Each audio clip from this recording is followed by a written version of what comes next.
On this episode, we travel to New Zealand. We look at how engineering education addresses pedestrian issues. Then, we talk with the Mayor of Wellington about pedestrians. We learn about challenges for people with disabilities in New Zealand. Finally, we hike to the traditional centre of New Zealand in Nelson. Stay tuned.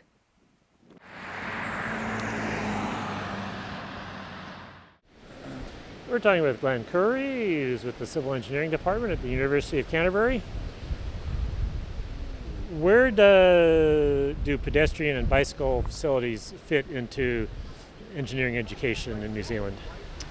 They have a fairly limited role, largely in the civil engineering program, the transportation engineering part of that. I think historically that's where a lot of our transportation engineering has come through. And it's not much necessarily at the undergraduate level. It's often when you're at the master's level we're able to do a lot more. Has that been changing over time? Are people talking about it more in engineering education than a decade or two ago? I think so. I know when I first started at Canterbury a decade ago, there wasn't as much in there, and I guess my own background and interest thought, okay, I need to put more in here, introduce a bit more of the concepts and issues to the undergrad students, and look at developing what we were teaching in the master's programs as well. Now, what sort of engineering principles are related to designing for pedestrians and bicycles? I guess you can kind of treat them a bit like motor vehicles in terms of there are design vehicles, if you like. You know, what is the design cycle? What is the design pedestrian? And you've got to start thinking about their sizes, their speeds, their limitations, what barriers will get in the way. And that can resonate with engineers who understand those issues from motor vehicles. They can sort of see why you need to design for a certain speed or to minimise having certain barriers in the way, for example. One concept people sometimes talk about is the sticky street, where the most important part of being a pedestrian on the footpath isn't getting where you're going, but stopping to smell the flowers, look in the shop window, talk with your neighbor. Yep. How can you capture that in engineering? It's tricky. I think some of them I have to acknowledge to them and say this may seem a bit airy-fairy to you, but it's important as a part of encouraging people to walk. So while it's not a hard and fast thing like a good facility, it's something that does attract people to switch to walking. And so I do talk about placemaking and that conviviality that sometimes makes a place. And pedestrians have a variety of abilities or disabilities. How do you convey those concerns to students that don't have a disability themselves and might not even know somebody who does?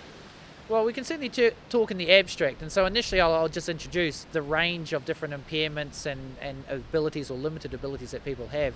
But what really works in our master's program is actually getting the students to experience for themselves being in a wheelchair, having blind vision goggles and trying to find their way around, taping up their knees so they can't bend it easily. And we'll just go for what might seem like an ordinary walk around campus, and suddenly it's that much harder. And so they do start to appreciate firsthand those extra things they need to look out for.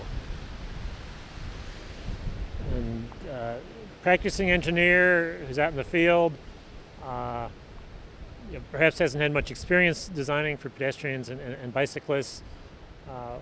What resources are available to them to kind of catch up? And There's a few options. Our postgraduate program actually does allow for practicing engineers to actually come back and study part-time, and we have quite a lot who do that, so they're picking up skills on the job basically. But we've also worked within the industry to develop guidelines. So a decade ago we didn't have national guidance, for example, on pedestrian planning and design. We now have a very good comprehensive guidance on that, and we've introduced training courses that go along with that guideline as well. So what would a typical training course be like for practicing engineer going back to fill in some of the gaps? It covers a wide range from the big picture stuff first, the planning, who is the pedestrian, the design pedestrian, why is it important, how does it fit into the wider network of transport, and then we get down to the tin tacks of design issues. How do you design good paths, how do you design good crossings? Put it together, we have case studies. For some courses we'll have elements of field trips. We can go out and have a look at some things on the ground and say that's good, that's not so good. Are we having success? Is a new generation of engineers going to be doing a better job for peds and bikes than we might have had in past decades? I'd like to think so. I mean, the fact that we've got those guidelines and they're nationally supported guidelines means that in terms of funding and peer review and all those checks and balances that we have, they've now got something to hang their hat on. That should mean a good result out the other end. You know, there's still things that slip through, but we're seeing a lot nicer projects coming through these days.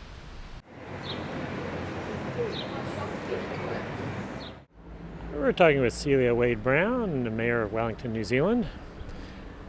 How did you first get interested in pedestrian advocacy?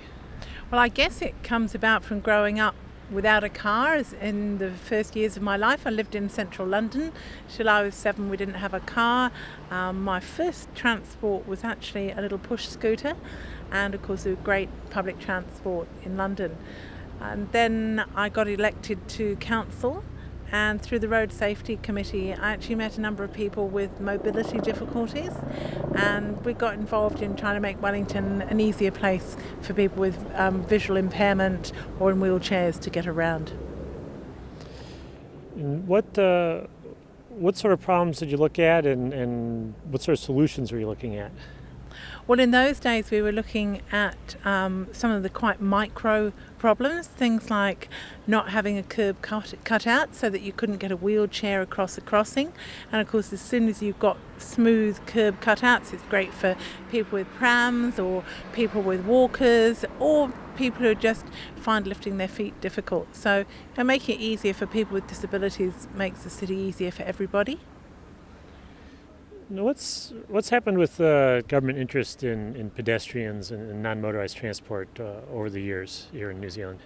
Well, it has fluctuated both at central government and at local government level.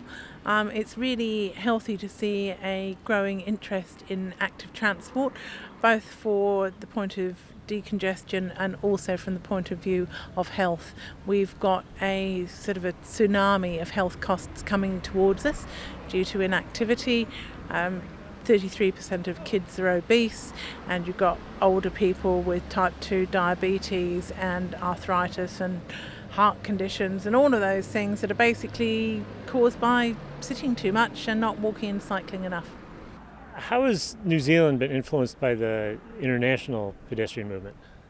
Well, once I'd got involved in setting up what started as Walk Wellington, I then went over to Europe and met the people from what was the Pedestrian Council of England and Wales, I think it was called then, but that's such a boring name. They call themselves Living Streets UK, and with their permission we named our national organisation Living Streets Aotearoa, which is the Maori name for New Zealand. And one of the things that came out in the early 2000s was the Walking Charter, the International Walking Charter, promulgated, I think, through one of the Walk 21 conferences initially. It might have been the one in Zurich. And taking that back, I remember getting our Transport Minister at the time, Annette King, to sign that. And one of the commitments that came out of the then Labour government was the first walking and cycling strategy for New Zealand. That was quite an important moment. We then took that back to our councils, and we had the first walking strategy and separate cycling strategy in 2008. Some of those ideas are still valid. We haven't implemented it as fast as I would like. What goes into a national walking strategy or national pedestrian strategy? Well, I think the main thing is that it's recognised as part of the transport mix. I've been trying to expunge the phrase alternative transport mode, because my view is that walking is the first mode and all of the others are alternatives that you have to employ if you can't walk somewhere for one reason or another. It's interesting, I was over in Australia earlier this month, and apparently walking has only just got into the New South Wales transport lexicon at all in 2013, 2014. So we were a little bit ahead of the game, but in a national walking strategy, what you have is some guidelines, some ideas as to what is good practice, some descriptions of what courtesy crossings, zebras, when it's appropriate to have light controlled crossings, some of those things. It can be helpful. It gives local authorities a sense that they're not there on their own, and you feel if there's a national walking and cycling strategy, you better get on with things locally as well.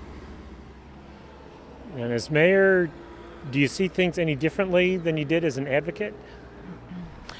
I still really strongly promote walking and cycling, but probably for slightly different reasons. When I started, I was hugely involved in the environmental end of activism, issues of climate change, issues of pollution, issues of biodiversity, and all of those are still really, really important, but they only persuade some people. As I've looked into the reasons for walking more and more, there's a huge health benefit, whether it's inactivity, whether it's making sure that people's bones stay strong, cardiovascular, diabetes, lots of health reasons. But one of the most persuasive for people is the local economic benefit. I mean, retail rents are all set by footfall. So it should indicate that making an area walking friendly and to some extent cycling friendly will actually boost retail success. But traditional retailers still have a view that half a dozen car parks right outside the front of their shop is going to do more for their retail sales than make it walking and cycling friendly. So we have to produce evidence. As I've been mayor, I've felt I'm more responsible for the economic as well as the environmental success of the city, and it's just great that the two things are so well aligned. What you also already mentioned, sort of the national walking strategy. How do the different levels of government contribute to a good walking environment? The national government sets rules about how you can set speed limits and so on. I have to say sometimes I think they're a bit too restrictive, but we still mosey along setting lower speed limits in suburban centres and so on. They also have got some anomalies about funding, in that footpath extensions and so on are not funded in the same way as new roads, and I think it should be more of an equal playing field for all modes of transport. Having said that, a lot of the benefit to pedestrians from being able to cross roads more easily sometimes comes out of the whole roading budget and the road safety budget. So really at the local level, it's about making things more attractive for people so that they don't just walk more efficiently, they actually stop and shop or stop and have a coffee in a cafe and linger.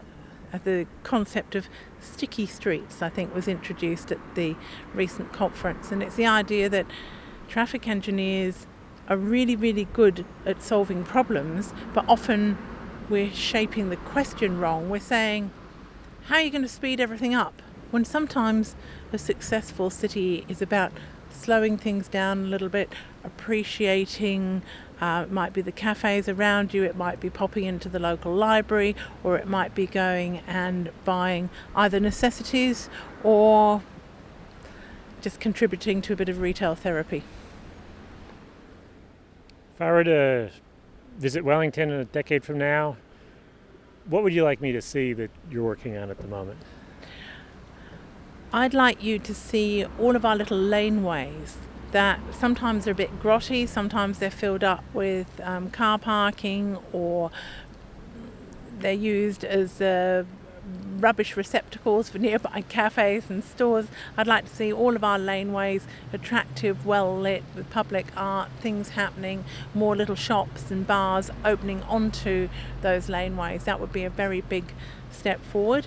I'd also like to see our fast cyclists off the shared spaces, and that will mean good quality cycle lanes so that the waterfront can become a calmer place for everybody.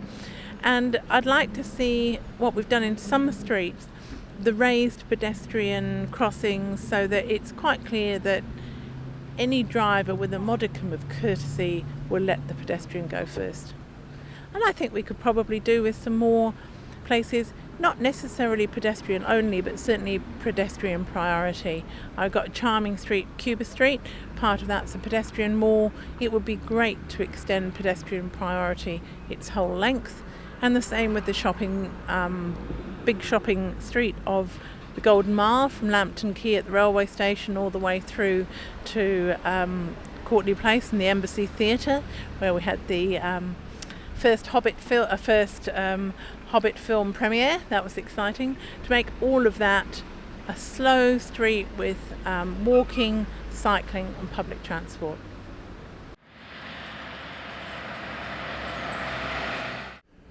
We're in Nelson, New Zealand, talking with Jerry Pomeroy.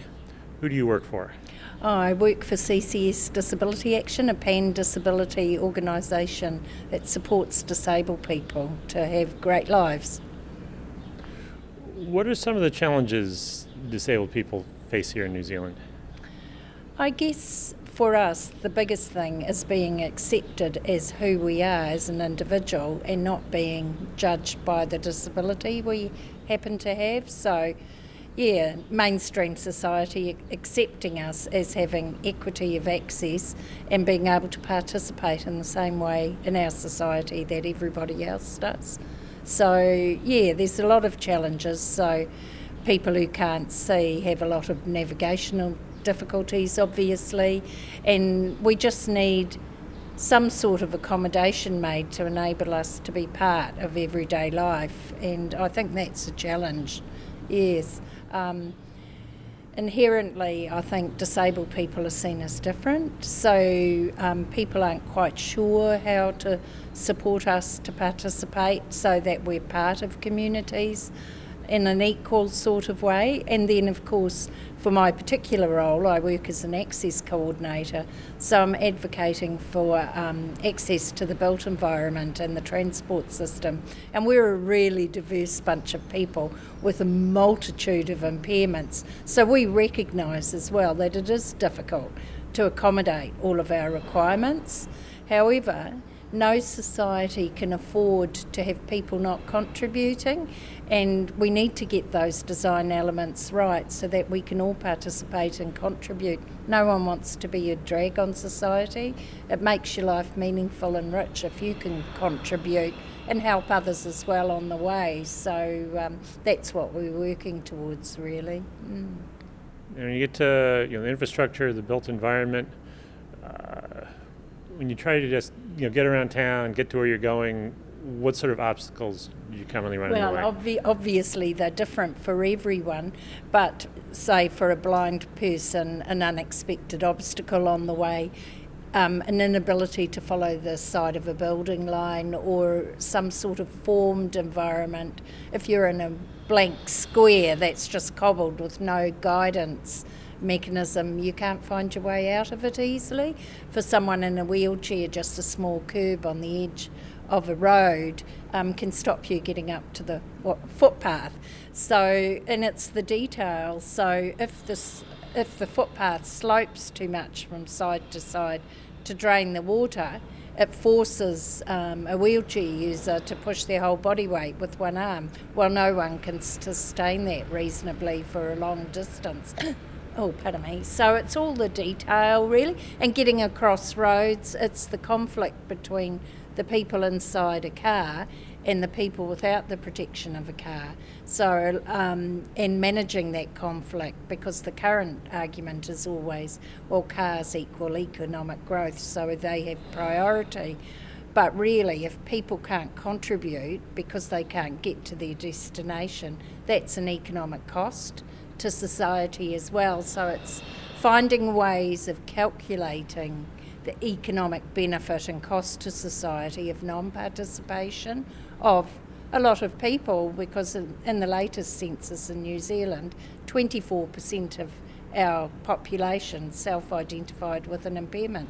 That's a significant chunk, obviously to a greater and lesser degree of impairment, but if you're preventing a significant proportion of that community of people from being able to participate equally because they can't get places, then it's a big cost to wider society. And a lot of the infrastructure was built a long time ago, and people could say they didn't know better.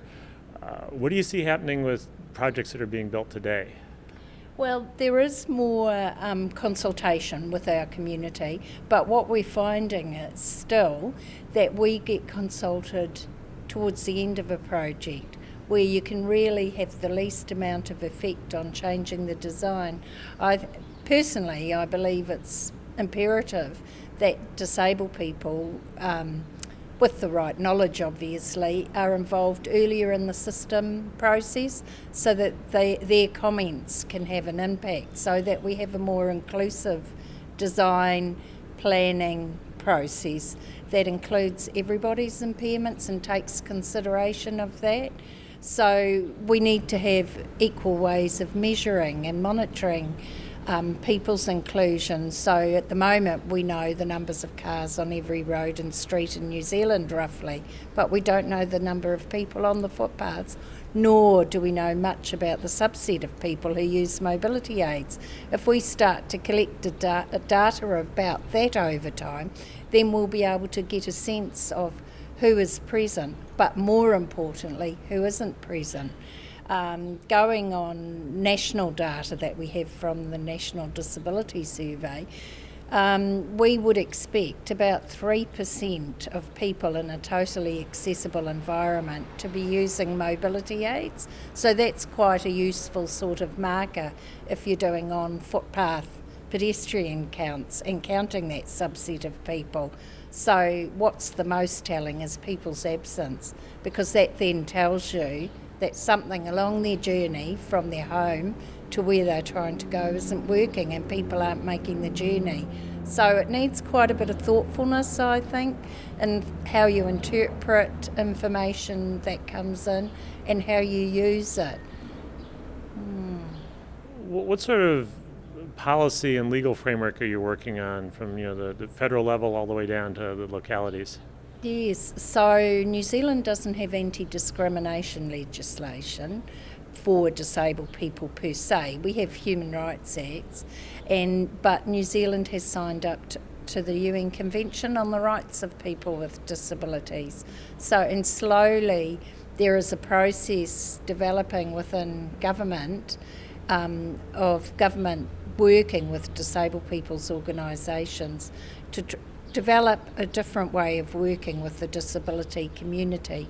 So that's happening on one side, whilst mainstream society still has the current processes at their operations sort of level. So central government, I suppose you could say, sets the policy framework, but I think it's still an evolving process as disabled people claim the space and say, hey, we're members of civil society as well. We need to be included in these processes. So that's still floating to the surface in the sense of disabled people being involved at high level decision making as members of the disabled community. So I do believe it needs a whole of government approach. We're getting good work being done with inclusive design down at a local area level, but we need it to float up to inform policy setting and program development, I guess, at a higher regional and national level, so that learnings at a local community level can be implemented across the country and they're not lost and just in a certain pocket of the community. So, there's good work happening, but I think because disabled people and our range of impairments, there needs to be thought given to quite creative solutions. So, we have disabled people living in quite isolated rural communities, for example, where we don't and will never have public transport.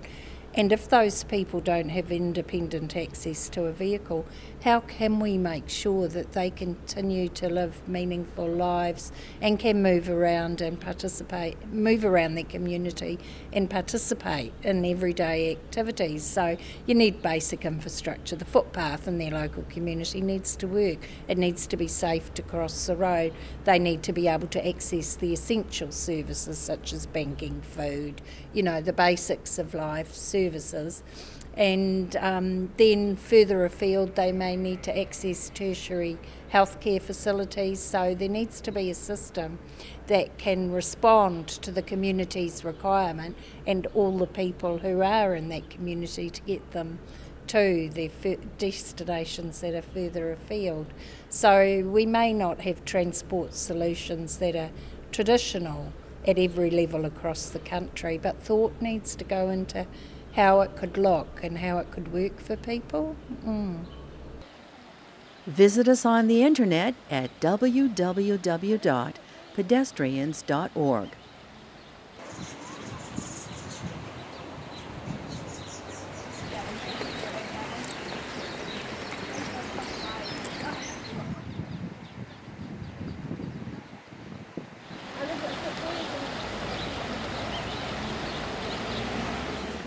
Sort of like in Victoria and you go to kilometer zero.